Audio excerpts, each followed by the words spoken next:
तो अब हम करेंगे 11th और 12th क्वेश्चन सेकंड एक्सरसाइज का। और इसमें हमने डिवीजन को परफॉर्म करना है, मतलब हमें दो कॉम्प्लेक्स नंबर दिए गए हैं और उनको हमने डिवाइड करना है। तो 11th और 12th दोनों क्वेश्चन सेम हैं। इसमें मैं आपको 12th क्वेश्चन करके समझाऊंगा और आप 11th क्वेश्चन खुद कर लीजिएगा। तो 12th क्वेश्चन है, हमारे पास दो कॉम्प्लेक्स नंबर हैं, एक है 5, -4 और दूसरा है -3, -8 और इनको हमने डिवाइड करना है। ये हमारे पास कॉम्प्लेक्स नंबर्स हैं। अब ये डिवाइड हो रहे हैं तो इसका मतलब है हम इसे इस फॉर्म में भी लिख सकते हैं। अब जो हमारा सबसे पहला काम होगा वो ये है कि हम इन दोनों कॉम्प्लेक्स नंबर्स को, जो हमारे पास order pair of real numbers की फॉर्म में है, a+ib की फॉर्म में कन्वर्ट कर दें।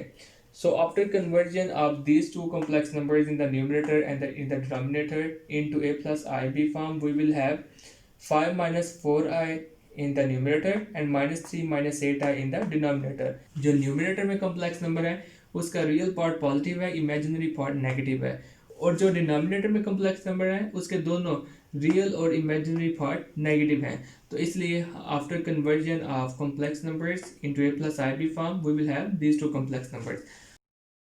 अब मैं यहाँ पर आपको एक बात समझाना चाहता हूँ, वो ये है कि जब हम दो रियल नंबर्स को डिवाइड करते हैं तो हम उन्हें इजीली डिवाइड कर लेते हैं, हमें कोई मुश्किल पेश नहीं आती। मतलब अगर हम 4 को 2 से डिवाइड करें तो हमारे पास आंसर आ जाएगा 2।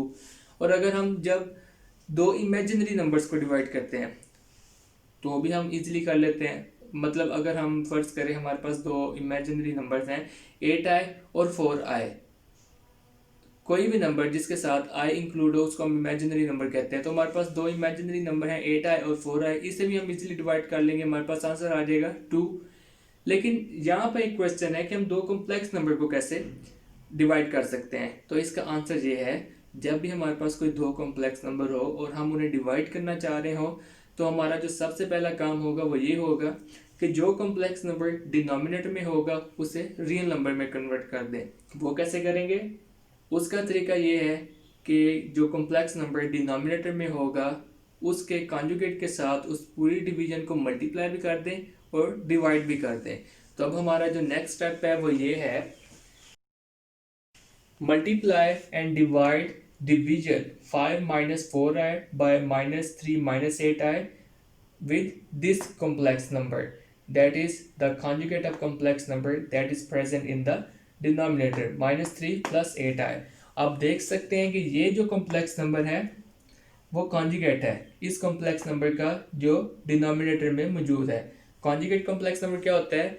किसी भी कॉम्प्लेक्स नंबर का कॉन्जुगेट वो होता है जिसका रियल और इमेजिनरी पार्ट सेम हो लेकिन इमेजिनरी पार्ट का साइन डिफरेंट हो। आप ये देख सकते हैं ये कॉम्प्लेक्स नंबर और ये कॉम्प्लेक्स नंबर दोनों सेम है, बट लेकिन सिर्फ इनमें एक डिफरेंस है और वो ये है कि इसका जो इमेजिनरी पार्ट है वो नेगेटिव है, इसका इमेजिनरी पार्ट पॉजिटिव है। तो कॉम्प्लेक्स नंबर को डिनोमिनेटर में रियल नंबर में कन्वर्ट करने के लिए हम इस पूरी डिवीजन को इस कॉम्प्लेक्स नंबर के कॉन्जुगेट से मल्टीप्लाई भी करेंगे और डिवाइड भी करेंगे। तो हमारा जो नेक्स्ट स्टेप है वो ये है, multiply and divide by -3 + 8i, that is the conjugate of complex number -3 -8i। तो ये है जी मल्टीप्लीकेशन। अब यहाँ पर आप जो न्यूमरेटर है उसमें तो हम वही प्रोसीजर यूज़ करेंगे जिसके ज़रिए हम मल्टीप्लाई करते हैं किसी भी दो कॉम्प्लेक्स नंबर्स को। लेकिन जो डिनोमिनेटर है उसमें हम एक फार्मूला यूज़ करेंगे और वो फार्मूला है a - b into a + b is equal to a² - b²।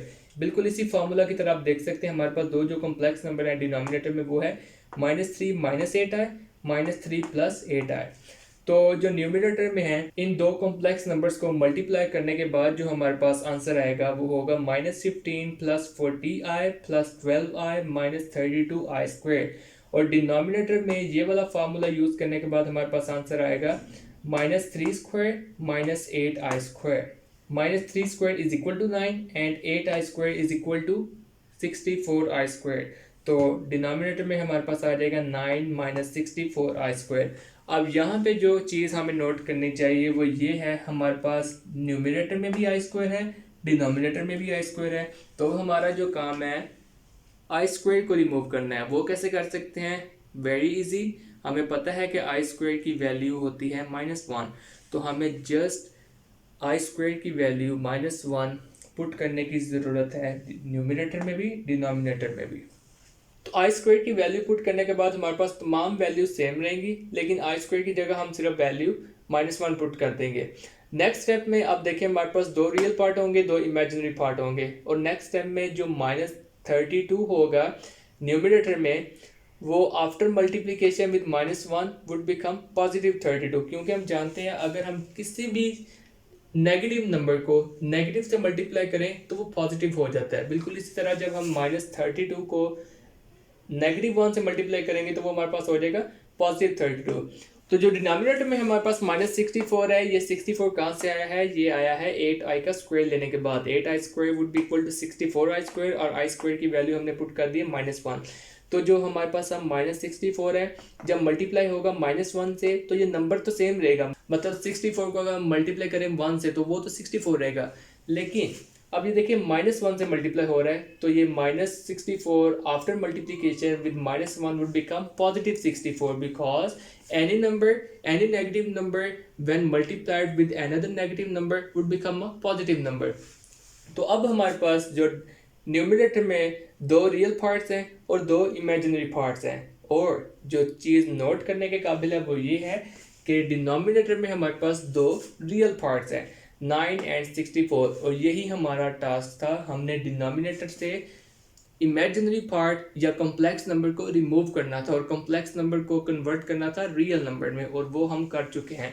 तो न्यूमिनेटर में रियल पार्ट को रियल पार्ट में ऐड कर दें, रियल पार्ट है -15 एंड 32, एंड इमेजिनरी पार्ट को इमेजिनरी पार्ट में कन्वर्ट कर दें, और इमेजिनरी पार्ट जो है वो +40 हैं और +12 है। So -15 + 32 is equal to 17, and +40i + 12i is equal to +52i। ये हो गया न्यूमिनेटर की कैलकुलेशन। डिनोमिनेटर में जो हम कैलकुलेट करेंगे वो होगा addition of 9 and 64, that would be equal to 73। तो ये है जी हमारे पास फाइनल आंसर दो कॉम्प्लेक्स नंबर्स को डिवाइड करने के बाद। अब 17 + 52i डिवाइडेड बाय 73 को हम फर्दर सिंप्लीफाई कर सकते हैं, वो ये है 17/73 + 52/73i। ये रियल पार्ट हो गया 17/73, एंड 52/73 इमेजिनरी पार्ट है। अब जो हमारा फाइनल स्टेप है वो ये है कि इस कॉम्प्लेक्स नंबर को जो a + ib की फॉर्म है उसे order pair of real numbers की फॉर्म में करें, क्योंकि हमें जो क्वेश्चन दिया गया था वो order pair of real numbers की फॉर्म में दिया गया था, तो हमारा आंसर भी उसी फॉर्म में होना चाहिए। तो order pair of real numbers की फॉर्म में हमारे पास 17/73 रियल पार्ट होगा एंड 52/73 इमेजिनरी पार्ट होगा। तो जब हम इस कॉम्प्लेक्स नंबर को order pair of real numbers की फॉर्म में कन्वर्ट कर लेंगे तो हमारे पास ये फॉर्म आ जाएगी 17/73 and 52/73। This is the final answer of division of complex number 5, by another complex number -3, -8। तो इस तरीके से हम किसी भी दो कॉम्प्लेक्स नंबर को डिवाइड कर सकते हैं। अगर आपको कोई भी मसला हो तो आप कमेंट सेक्शन में लिख के बता दीजिएगा, फिर हम वो भी क्वेश्चन डिस्कस कर लेंगे।